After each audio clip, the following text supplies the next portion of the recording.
cities of 5 flourishing boroughs, but time limits our visit to Manhattan, mother of them all.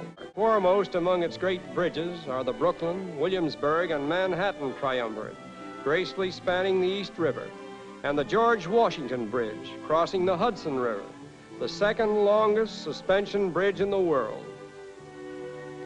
Riverside Drive parallels the valley of the Hudson and provides Manhattan with one of its main arteries of vehicular transportation. Continuing down the Hudson, we pass the Chelsea Piers, harboring great ships that bridge New York with the world at large. The island of Manhattan is founded on solid rock, providing a firm foundation for the colossal skyscrapers that dominate the skyline. The last survivor of a noisy network of elevated railways that were formerly considered to be the final solution to the traffic problems of New York City. We are now in that section of Manhattan known as the Bowery, so named because it was once the chief farm or bowery of the Dutch West Indies Company.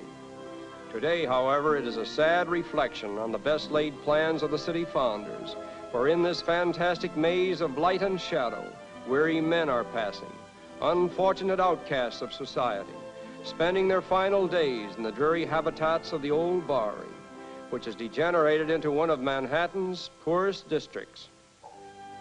And this is Chinatown, a popular tourist attraction and a favorite meeting place for the Chinese who live in Greater New York. There are about 30,000 of them, and Chinatown serves as a mecca for their reunions and assemblies.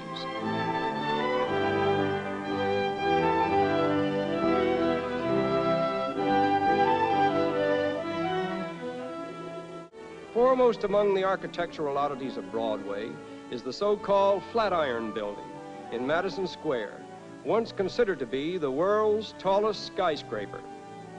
With the passing of time, other giants towered above it, until finally it was completely dwarfed by the Empire State Building, the tallest man-made structure in the world. Almost a quarter of a mile in height, this gigantic edifice covers 2 acres of ground and supports 102 stories. Herald Square at 34th and Broadway was formerly the Rialto of Manhattan, but it was eventually obliged to give way to the uptown movement of trade and traffic, which now maintains its peak in what is known as the Times Square district. Here's the great theatrical center of North America and the heart of Broadway, where the peoples of all nations eventually rub shoulders and marvel at the spectacular advertising displays.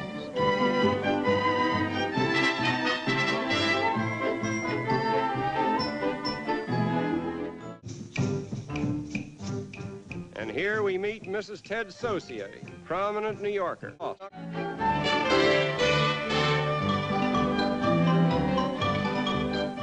And so life goes in the mother borough of New York City, where the pulse of a nation is centered and all the world is represented through its conglomeration of race, color, and creed.